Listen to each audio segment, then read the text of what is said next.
The rain fell steadily on the city streets, creating mirrors of light on the wet pavement. Michael Harrison pulled his black sedan to the curb, the engine purring softly as he watched the evening unfold through his windshield. At 30, he had built an empire in real estate, his name etched on gleaming towers throughout the metropolitan area. Yet tonight, something felt different. Something was missing. He stepped out of his car, the cool air hitting his face as he adjusted his tailored suit jacket. The street was alive with the usual evening rush, people hurrying home, umbrellas bobbing like black flowers in the fading light. Michael had been driving aimlessly for an hour, trying to escape the emptiness that had been growing in his chest for months. That's when he saw her. She was crouched near the alley entrance, her blonde hair catching the glow from the streetlights. Her clothes were simple, worn a beige coat that had seen better days, jeans that were frayed at the edges. But there was something about her posture, the way she held herself, that made Michael pause. She wasn't begging or asking for help. She was simply there, present in a way that felt both vulnerable and dignified. Michael found himself walking toward her before he could think twice. His expensive shoes clicked against the wet pavement, each step deliberate yet uncertain. He wasn't sure what he was doing, only that he couldn't walk away. "Excuse me," he said softly, kneeling down beside her. "Are you okay?" She looked up, and Michael felt his breath catch. Her eyes were the color of ocean storms, gray, blue, and deep, holding stories he couldn't begin to imagine. There was no fear in her gaze, no desperation, just a quiet strength that made him feel simultaneously protective and humbled. "I'm fine," she said, her voice carrying a slight rasp that suggested she hadn't spoken to anyone in hours. Just waiting for the rain to stop. Michael glanced around the alley, then back at her. "Are you sure? You must be cold." A small smile played at the corners of her mouth. "I've been colder." Something in her tone made Michael's chest tighten. He shrugged off his suit jacket without thinking, holding it out to her. "Please, take this." She studied him for a long moment, as if trying to understand his motivations. Finally, she accepted the jacket, pulling it around her shoulders. It dwarfed her small frame, but she seemed to relax slightly. "Thank you," she said. "I'm Sarah." Michael, he settled into a more comfortable position beside her, not caring that his expensive pants were getting wet. "What's your story, Sarah?" She was quiet for so long that Michael wondered if she would answer at all. When she finally spoke, her voice was distant, thoughtful. "Sometimes life doesn't go according to plan," she said.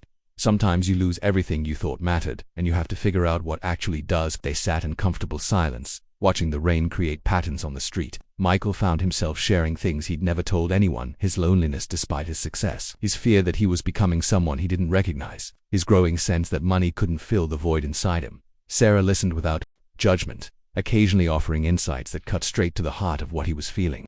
She had a way of seeing through the surface of things, of understanding the essential truths that others missed. Over the following weeks, Michael found himself returning to that street corner every evening. Sometimes Sarah was there, sometimes she wasn't. When she was, they would talk about dreams and disappointments, about the difference between having everything and having enough, about the strange ways people could touch each other's lives. Michael learned that Sarah had been a teacher before circumstances beyond her control had left her without a home. She spoke about her students with such warmth that Michael could see the woman she had been: passionate, dedicated, full of hope. He began to understand that homelessness wasn't a character flaw or a choice, but often the result of a perfect storm of bad luck and insufficient support. He started bringing food, blankets, small comforts, but more than that, he brought himself his attention, his genuine interest in her thoughts and feelings. For the first time in years, Michael felt like he was doing something that mattered. Then one evening, Sarah wasn't there. Michael waited for hours, but she never appeared. He returned the next night, and the next, but the corner remained empty. Days turned into weeks, and still no sign of her. Michael threw himself into finding her. He contacted shelters, hospitals, anyone who might have information. He hired a private investigator. He walked the streets until his feet bled, searching every alley, every doorway. But Sarah had vanished as completely as if she had never existed. Months passed. Michael's business continued to thrive, but he found himself changed by their brief encounters. He started funding homeless shelters, establishing programs to help people transition back into stable housing. He couldn't find Sarah, but he could honor what she had taught him about the value of human dignity. One evening, as Michael sat in his office reviewing proposals for a new housing initiative, his secretary knocked on the door. "Mr. Harrison, there's someone here to see you. She says her name is Sarah." Michael's heart stopped. He looked up to see Sarah standing in his doorway, but she was transformed. Her hair was clean and styled, her clothes neat and professional. She looked healthy, confident like the teacher she had once been. "Hello, Michael," she said, stepping into his office with that same quiet grace he remembered. "Sarah." He stood slowly, afraid that if he moved too quickly she might disappear again.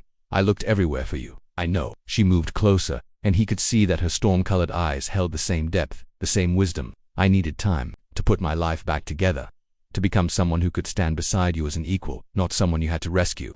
Michael's throat tightened. You never needed rescuing. You saved me. Sarah smiled. And in that smile Michael saw their future, not the fairy tale ending where the rich man saves the poor woman, but something deeper and more real. Two people who had found each other in the darkness and chosen to build something beautiful together. I got a job, she said. Teaching again. It's a small, private school, but it's a start. Sarah, Michael said, reaching for her hands. I don't care what you do or where you've been. I only care that you're here now. Outside, the rain had started again, creating that same pattern of light on the streets where they had first met. But inside Michael's office, surrounded by the trappings of success that had once seemed so important, two hearts beat in rhythm, grateful for the storm that had brought them together, and for the sunshine that had guided them home.